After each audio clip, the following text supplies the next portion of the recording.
अस्सलाम वालेकुम नाज़रीन, गुलिस्तान न्यूज़ देख रहे हैं आप। शाम के 6 बज चुके हैं। न्यूज़ सेंटर में आपका बहुत बहुत खैर मकदम है। मैं हूं आपके साथ ज़ुहूर लोलाबी और मेरे साथ इदरीस फलाही मौजूद है। न्यूज़ सेंटर में 10 अहम सुर्खियां आप तक पहुंचाएंगे, लेकिन उससे पहले आज दिन की 5 बड़ी खबरें क्या कुछ रही है वो आपके सामने रखेंगे और उसके बाद उनकी तफसील भी आप तक पहुंचाएंगे। लेकिन सबसे पहले आज दिन की 5 बड़ी खबरें। सबसे पहले आज बड़ी खबर रहने वाली है। साबिका एमएलए की मुबैना खुदकशी का मामला पेश आया है। इस मामले पर तहकीकात भी जारी है। आपको इस हवाले से जानकारी दें। दूसरी बड़ी खबर असेंबली के हवाले से होगी, जहां पर आज भी कई महकमों के ग्रांट्स पर बहस हुई और बजट ग्रांट्स पर आज ऐवान में वज़ीर आला उमर अब्दुल्ला ने भी जो मेंबरान असेंबली की जानिब से सवालात उठाए थे उसका आज वज़ीर आला उमर अब्दुल्ला ने भी जवाब दिया। क्या कुछ जवाब दिया है, पहुंचाएंगे आप तक। इसके अलावा एक और बड़ी खबर आपको बताएंगे। रणवीर पैनल कोड की मनसूखी महाराजा की तजलील उमर अब्दुल्ला ने आज असेंबली के अंदर जवाब देते हुए ये बयान दिया है। आगे बढ़ेंगे तो आपको बता दें कि आज चार्टर्ड फ्लाइट्स का मामला भी असेंबली में सरगर्म रहा। 15 करोड़ रुपए का खर्च चार्टर्ड फ्लाइट्स पर आया है और सवालात उठे कि इसकी तहकीकात होनी चाहिए कि आखिर ये किस पर खर्च हुआ, कौन मेहमान थे। ये मामला भी आज असेंबली में सरगर्म रहा। इसके अलावा आपको ये भी बताएंगे कि कर्नाटक असेंबली में वक्फ बिल के खिलाफ करारदाद आज मंजूर हुई है। तो ये 5 बड़ी खबरें रहने वाली हैं, इनकी तफसीलात आप तक पहुंचाएंगे, लेकिन उससे पहले 10 बड़ी सुर्खियों पर एक नजर।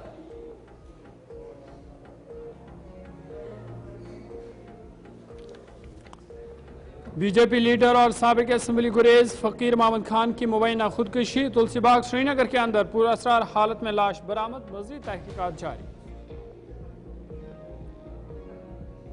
वज़ीर आला उमर अब्दुल्ला ने फकीर मोहम्मद खान की वफात पर गहरे दुख का किया इजहार। गमजदा खानदान के साथ की ताज़ियत। असेंबली में 2 मिनट की खामोशी इख्तियार। जम्मू कश्मीर असेंबली में वज़ीर आला उमर अब्दुल्ला का खिताब, कहा हम किसी भी मुद्दे पर बात करने से नहीं डरते। बीजेपी ने महाराजा के कानून को जम्मू कश्मीर से किया खत्म। जम्मू कश्मीर असेंबली में शबीर अहमद कुले का सनसनीखेज इंकशाफ। गुज़श्ता 5 बरसों में चार्टर्ड फ्लाइट्स पर 15 करोड़ रुपए खर्च, हुकूमत से किया तहकीकात का मुतालबा। स्पीकर अब्दुल रहीम रथर की एनसी रुकन असेंबली अल्ताफ अहमद वानी को कश्मीरी के बजाय उर्दू में बोलने की हिदायत। एनसी मेंबरान ने डोगरी बोलने पर उठाए सवाल। रुकन असेंबली डोडा महराज मलिक के बयान पर भाजपा का मुआफी का मुतालबा। महराज मलिक ने शराब और हिंदू त्योहारों का किया था जिक्र। जम्मू कश्मीर के कैदियों को अपनी यूटी में मुंतकिल किया जाए। कैदियों को उनके अहलखाना से मुलाकात करने में मुश्किलात। मोहम्मद यूसुफ तारिगामी का बयान। जम्मू श्रीनगर कौमशारा पर काजीगुंड के करीब सड़क हादसे में 9 सयाह हुए जख्मी, हालत मुस्तहकम। कर्नाटक असेंबली में वक्फ बिल के खिलाफ करारदाद मंजूर। बीजेपी के अरकान ने की हुकूमत की मुखालफत। गजा के अंदर इसराइली हमलों में 40 फिलिस्तीनी जाँ बहक। 13 माह के बच्चे के साथ हमला, खातून भी जाँ बहक।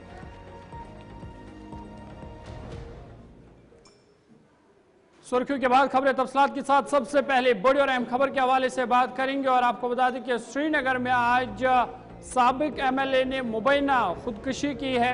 आपको बता दें कि श्रीनगर के सरकारी रिहाइशगाह से आज उनकी लाश बरामद हुई है। साबिक एमएलए गुरेज ने मुबैना खुदकुशी की है और आज उनके सरकारी रिहाइशगाह के श्रीनगर तुलसीबाग में उनके सरकारी रिहाइशगाह के अंदर से उनकी लाश बरामद हुई है। ताहम आपको बता दें कि क्या ये खुदकुशी का मामला है या कहीं और है, इस हवाले से फिलहाल तहकीकात जारी है। इधर आपको बता दें कि बीजेपी के लीडरान और वज़ीर आला उमर अब्दुल्ला समेत कई सियासी लीडरान उनके घर पहुंचे हैं। वहां पर उनके अहलखाना के साथ ताज़ियत का इजहार किया है। इधर उमर अब्दुल्ला ने भी सोशल मीडिया एक्स पर गमजदा खानदान के साथ ताज़ियत का इजहार किया है। जी हाँ नाजरीन, ये एक दिल दहलाने वाली खबर। भारतीय जनता पार्टी के सीनियर लीडर और साबिक एमएलए गुरेज फकीर मोहम्मद खान ने सरकारी रिहाइशगाह वाक़ श्रीनगर में मुबैना तौर पर अपनी जिंदगी का खात्मा किया है। इतलात ये है कि गुरेज के साबिक मेंबर असेंबली और बीजेपी के सीनियर लीडर फकीर मोहम्मद खान की लाश के हवाले से अगर हम बात करें तो सरकारी रिहाइशगाह वाक़ तुलसी बाग श्रीनगर में पुरअसरार हालत में बरामद की गई है। फकीर मोहम्मद खान ने मुबैना तौर पर जाती मुहाफिज की सर्विस राइफल से गोलियां चलाकर अपनी जिंदगी का चिराग गुल किया है। उन्होंने कहा कि खून में लथपथ बीजेपी लीडर को फौरी तौर पर सदर अस्पताल श्रीनगर मुंतकिल किया गया, जहां डॉक्टरों ने उसे मुर्दा करार दे दिया। दरअसल पुलिस ने लाश को अपनी तहवील में लेकर बड़े पैमाने पर तहकीकात शुरू की है। आपको बता दें कि इधर कई सियासी लीडरान ने उनके वफात पर गहरे दुख का इजहार किया है। वज़ीर आला उमर अब्दुल्ला ने बीजेपी लीडर फकीर मोहम्मद खान के इंतकाल पर सोशल मीडिया एक्स पर ताज़ियत पेश करते हुए उन्हें खराज अकीदत पेश किया है। उन्होंने कहा कि साबिक रुकन असम्बली फकीर मोहम्मद खान के इंतकाल पर गहरा दुख है। वो एक हकीकी ग्रास रूट लीडर थे। साथ ही साथ उमर अब्दुल्ला ने उनके अहलखाना से दिली ताज़ियत का इजहार किया और कहा कि उनके रूह को सुकून मिले। और आपको बता दें कि इस हवाले से आज ऐवान में भी बीजेपी लीडर फकीर मोहम्मद खान के एजाज़ में 2 मिनट की खामोशी भी इख्तियार की गई। जी नाज़रीन, बिल्कुल इधर बीजेपी तर्जुमान अल्ताफ ठाकुर की जानिब से भी एक बयान सामने निकल कर के आ रहा है, जहां पर उन्होंने इस मामले पर काफ़ी दुख का इजहार किया है। और उन्होंने कहा कि इस तरीके से जो ये कत्ल मामला पेश आया है, ये काफ़ी ज़्यादा दुख भरा वक्त है और इस सिलसिले में वो लवाहिकीन के बिल्कुल साथ हैं जो इस वक्त ये मामला पेश आया। क्या कुछ अल्ताफ ठाकुर ने कहा, आपको सुनाते हैं।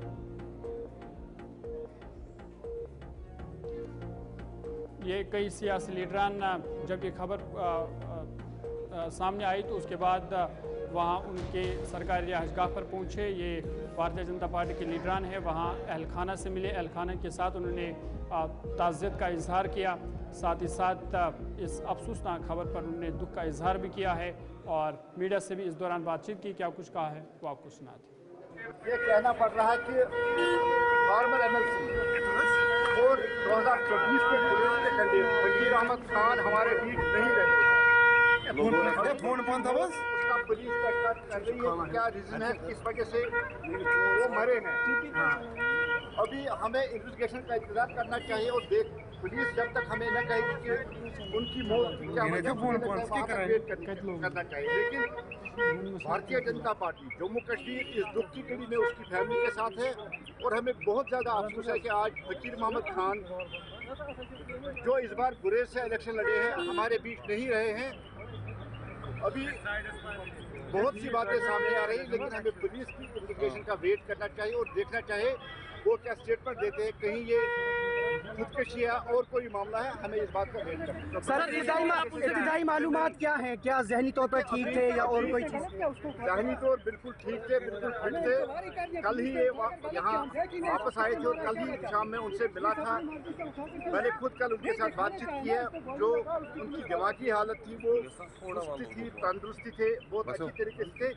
लेकिन थोड़ा सा अभी वेट करना पड़ेगा। हमारी उसकी मौत की जो वजह है उसका हमें वेट करना पड़ेगा। सिक्योरिटी एस्टेब्लिशमेंट की एडवाइस मुझे लगता है ये सेफ एंड सिक्योर जोन है। यहाँ कुछ ऐसा नहीं है कि आतंकवादी हमला है या किसी और तरीके का हमला, लेकिन अंदर उसकी सिक्योरिटी भी थी और फकीर मोहम्मद खान साहब भी थे। उसकी मौत कैसे वाक़ हुई ये जांच का मामला है, इस तक हमें वेट करना चाहिए। वो मैंने भी सुना, लेकिन सुनी सुनाई बातों पे हमें यकीन नहीं करना चाहिए। हमें देखना चाहिए, वेट करना चाहिए कि पुलिस का स्टेटमेंट देती है। और अभी हम उसको पोस्टमार्टम के लिए जा रहे हैं, वहाँ पता चलेगा कि सुसाइड है या हत्या की गई है, क्या मामला। लेकिन जहाँ तक आप टेरर एंगल की बात करें, ऐसा कुछ नहीं लगता है, टेरर एंगल इसमें नहीं है। रिलेटिव्स ये एलिज कर दिया गया। नजरीन आगे बढ़ जाएंगे तो आप देख रहे थे कि इस तरीके से अल्ताफ ठाकुर ने भी इस सिलसिले में कहा है कि पुलिस की तहकीकात का इंतजार किया जाए। अब आगे बढ़ जाएंगे एक बड़ी खबर से और आपको रोशनास कराएंगे। आज 15वें दिन असेंबली ऐवान के अंदर भी ये सिलसिला जारी रहा। आज जो ग्रांट्स के हवाले से आपको जानकारी देंगे। इस सिलसिले में आज असेंबली के अंदर बजट ग्रांट्स पर ऐवान में दिन भर बहस हुई। वज़ीर आला उमर अब्दुल्ला ने कई सवालों के बाद में जवाबात भी दिए हैं और इसके अलावा आपको बताएंगे तामीर और तरक्की समेत कई मसाइल पर वज़ीर आला ने आज बात रखी है। ये एक बड़ी खबर असेंबली के हवाले से, जहां पर 15वें दिन भी आज कार्रवाई असेंबली की जारी रही और इस सिलसिले में आज अगर बात करें तो वहां पर कई किस्म के ग्रांट्स पर बहस हुई। बहस के बाद वज़ीर आला उमर अब्दुल्ला ने कई जवाबात भी दिए, जिसमें उन्होंने कई तामीर और तरक्की के हवाले से भी बात की है।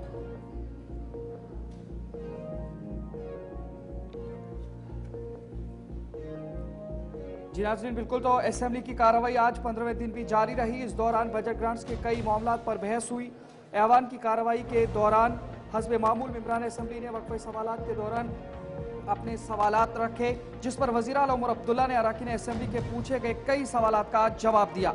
वज़ीर आला उमर अब्दुल्ला ने इस मौके पर कहा कि उनकी हुकूमत किसी भी मामले पर बात करने से नहीं कतराती। उन्होंने कहा, जब मैदान में उतरते हैं तो वापस जीत कर ही लौटते हैं। इस मौके पर वज़ीर आला ने यह भी कहा कि जम्मू कश्मीर की तामीर और तरक्की पर रोशनी डाली उन्होंने, और साथ ही उन्होंने कहा कि शहरों में मजीद ढांचे बनाने की कोशिश की जा रही है। साथ ही रियासत के अंदर और बाहर कसीरुल मंजिला इमारत तामीर किए जाएंगे और शहरियों की सहूलत के लिए तमाम इकदाम उठाए जाएंगे। आज वज़ीर आला उमर अब्दुल्ला ने असेंबली के ऐवान में खिताब करते हुए इन बातों का इजहार किया है। आगे बढ़ते और एक बड़ी खबर की बात करते हैं और आपको बता दें कि वज़ीर आला उमर अब्दुल्ला ने आज असेंबली में बड़ा बयान दिया। रणबीर पैनल कोड के हवाले से उन्होंने बात की और बीजेपी की तरफ इशारा करते हुए उन्होंने कहा कि ये एक किस्म की महाराजा की तजलील है, क्योंकि रणबीर पैनल कोड ये महाराजा का कानून था और साथ ही साथ जो स्टेट सब्जेक्ट का मामला, उन्होंने कहा कि स्टेट सब्जेक्ट भी महाराजा का कानून था, लेकिन इस कानून को मनसूख कर दिया गया और जब जम्मू कश्मीर में इस कानून को मनसूख कर दिया गया तो यहाँ भारतीय जनता पार्टी की सरकार थी। स्टेट सब्जेक्ट पर बात करते उन्होंने कहा कि स्टेट सब्जेक्ट महाराजा ने लाया था और ये जम्मू के लोगों को बचाने के लिए था, लेकिन भारतीय जनता पार्टी की तरफ इशारा करते हुए उन्होंने कहा कि स्टेट सब्जेक्ट को भी भारतीय जनता पार्टी ने जम्मू कश्मीर से ख़त्म किया है। और ये उन्होंने कहा कि जो हम पर इल्ज़ाम लगाते हैं कि महाराजा की तौहीन की गई, लेकिन असल में उन्होंने महाराजा की तौहीन की है जिन लोगों ने स्टेट सब्जेक्ट को ख़त्म किया, जिन्होंने रणबीर पैनल कोड को यहाँ से मनसूख किया।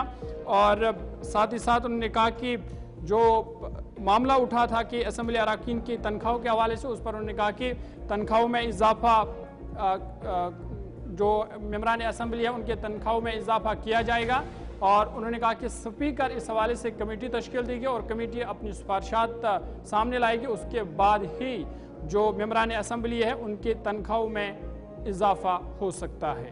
जी नाज़रीन, बिल्कुल, जम्मू कश्मीर के वज़ीर आला उमर अब्दुल्ला ने ऐवान में रणबीर पैनल कोड और स्टेट सब्जेक्ट का मामला उठाते हुए कहा कि महाराजा की रियासत के तहफ़्फ़ुज़ के लिए रखे गए थे, जिसे बीजेपी ने मनसूख कर दिया। और इन्होंने कहा कि ये सरासर महाराजा की तजलील है। इस मौके पर उन्होंने असेंबली अरकान की तनख्वाहों में इजाफा करने पर भी यकीन दहानी कराई है। क्या कुछ कहा आपको सुनाते हैं। जो मैंने पहले बात की, नक्शा आपने बदला। जो महाराजा साहब ने स्टेट सब्जेक्ट के कानून छोड़े वो भी आपने बदले, हमने कोई नाम नहीं बदला। पठानिया साहब वकील हैं, मुझे बताइएगा 2019 से पहले आप किस कानून के तहत यहां अदालत में प्रैक्टिस करते थे? रणबीर पैनल कोड, वो किसके नाम पे? महाराजा रणबीर सिंह। आज किस कानून के तहत आप प्रैक्टिस करते हो? नए कानून। तो नाम फिर हटा दिया ना, नाम फिर हटा दिया। तो अपमान हम करते हैं या आप करते हैं, ये आप सोचिए ना। लेकिन मैं फिर इस बात पे आता हूं, मेरा कोई इरादा नहीं था।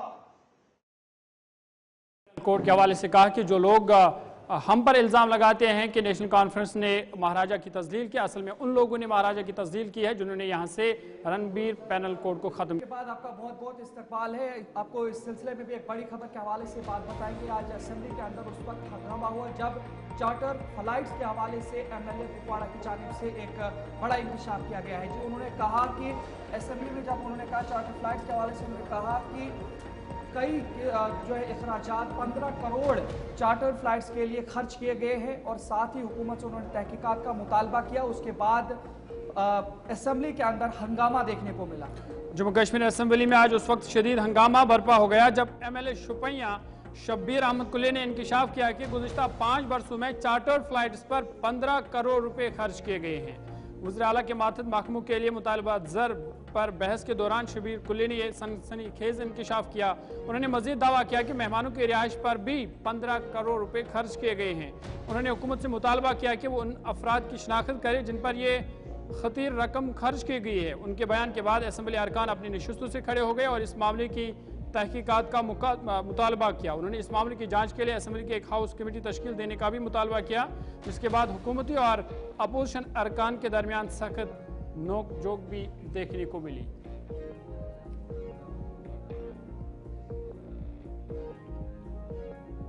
देखिए, मैं इन चीज़ों के खिलाफ नहीं हूँ। एक अगर इलेक्टेड गवर्नमेंट होती है, एक गवर्नमेंट होती है, एक चीफ मिनिस्टर और कैबिनेट होती है, अगर वो कोई फैसला देती है, हमें कोई उसमें मतलब दैट इज अ लीगल सेंटिटी उसकी होती है कानूनी तौर। और जो इस वक्त की जो बात मैंने की, मैंने कहा कि जो फ्लाइट्स चार्टर फ्लाइट्स मैंने मांगा था कि उसके इसमें कौन कितने लोग आ गए, चार्टर फ्लाइट्स में कौन लोग आ गए। तो अगर चार्टर फ्लाइट से स्पेशल फ्लाइट, इसमें ये नहीं होता, आपको पता होना चाहिए, ये स्पेशली एक बुक की जाती है, चाहे उसमें 10 लाख 15 लाख एक फ़्लाइट के मिलते हैं या 40 लाख, ये तो एक इंडिविजुअल फ़्लाइट होती है, ये कोई चार्टर ऑप्शन फ़्लाइट नहीं होती है। जिस तरह हमारे ब्यूरोक्रेट यहाँ से दिल्ली जाते हैं, यहाँ से बॉम्बे जाते हैं, उनके लिए नॉर्मल होती है फ़्लाइटें, मतलब इतनी फ़्लाइटें तो जाती हैं। देखिए, जो चार्टर फ़्लाइट है ये कोई स्पेशलिटी होती है इसमें, इसलिए उसमें हमने कहा था कि जो स्पेशल फ़्लाइटें आपने बेची है, इसमें क्या क्या कैसे कोई इमरजेंसी हो या कोई क्या चीज़ है जिसके लिए आपको स्पेशली फ़्लाइटें लानी पड़ी वहाँ से, तो उस पर जो खर्चा है वो दिखा रहे हैं कोई मोर देन 15-16 करोड़ या 70 करोड़। एक तो वो है, एक दूसरा है नजर इस हवाले से MLA जेडिबल तनवीर सादिक ने भी कहा कि हुकूमत इसकी तहकीकात करे कि मेहमानों पर इतना पैसा किस तरह खर्च हुआ, इस पर हाउस कमेटी बनाई जाए। ताहम उन्होंने इस सिलसिले में ये काफ़ी जानकारी दी है कि उन्होंने कहा कि ये हैरानगी की बात है कि बीजेपी इस मामले पर हाउस कमेटी बनाने के हक में नहीं है। क्या कुछ कहे आपको सुनाते हैं। मैं हैरान हूं कि ये एक इतना बड़ा ग्रेव कंसर्न है जिसमें पूरा हाउस खड़ा हुआ, लेकिन हैरानी की बात है कि बीजेपी वाले उसको जस्टिफाई करने लगे कि इसके ऊपर हाउस कमेटी ना बनाए, तो गलत है। वही मैं हैरान हूं, जब तक कहीं ना तो कहीं कोई चोरी नहीं हुई है तो बीजेपी वालों को क्या परेशानी है। ये लोगों का पैसा है, स्टेट एक्सचेकर का पैसा है। हम सिर्फ ये चाहते हैं, हो सकता है जेन्युइन खर्चा हो सकता है कहीं ऐसा खर्चा हो, तो हमें हक तो बनता है लोगों को पता कराना कि वो जो पैसा है 15 करोड़ जहाज़ों के लिए खर्चा, हर साल 2-2, 3-3, 4-4 करोड़ खाने पाने के लिए, कौन थे ऐसे लोग यहाँ, कौन है जो आए थे जिनके लिए इतना खर्चा हुआ। यहाँ हमारे डेली वेजर रो रहे हैं, जो रोज बीजेपी और हम सब उठा रहे हैं बात, तो यही पैसा डेली वेजर्स पे और कैजुअल्स पे खर्चा किया होता तो शायद इतना बड़ा मुसीबत नहीं हुई थी। नेशनल कॉन्फ्रेंस के द्वारा करप्शन का यहाँ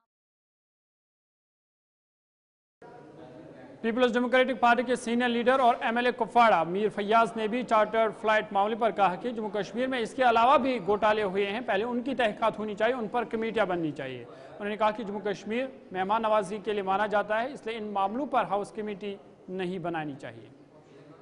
देखिए, मैंने कहा कि जम्मू कश्मीर में इसके बगैर बहुत सारे घोटाले हुए, अगर हाउस कमेटी बनानी है तो उस पर बनाइए। कहीं अगर कोई किसी का गेस्ट आया या कुछ आया तो उस पर ये अच्छा नहीं लगता है कि हम पूरी दुनिया में माने जाते हैं कि मेहमान नवाजी में जम्मू कश्मीर नंबर 1 है। तो इसलिए मामूली चीज़ों पे हमें हाउस कमेटी नहीं बनानी चाहिए। हाउस कमेटी उस मुद्दे पे बनानी चाहिए जहां आपको प्रूफ है कि नहीं, जिससे जम्मू कश्मीर के आवाम को नुकसान हुआ है, हज़ारों करोड़ का जो नुकसान हुआ है, उस पर हाउस कमेटी बनाया है। तो वो मैंने कहा। आपको नहीं लगता कि जो एक मुद्दा सदन में इस समय उठा, काफी ज्यादा वो मुद्दा गरमाया हुआ, नेशनल कॉन्फ्रेंस के MLA स्पोर्ट में आए इंडिपेंडेंट कैंडिडेट के, आपको नहीं लगता कि मुद्दा काफी ज्यादा इंपॉर्टेंट है? यहाँ पे पैसे की बात कही गई है, करप्शन का यहाँ पर जो है वो एक वर्ड यूज किया गया, इंक्वायरी की यहाँ पर जो है वो बात। देखिए, करप्शन का जहां भी मसला होगा वो एक मसला तो है, उस पर बात उठनी चाहिए, लेकिन जहां तक सवाल है कि अगर किसी कोई गेस्ट आया है फिर उसको खाने पीने के लिए हम उसको, वो अच्छा नहीं लगता है। मैंने उस नजर न्यूज सेंटर में फिलहाल इतना ही। खबरों का सिलसिला गुलिस्तान न्यूज पर जारी रहेगा। फिलहाल इदरीस फलाही और अपने मेजबान ज़ोहर लोला भी को इजाजत दीजिए। अल्लाह निगहबान।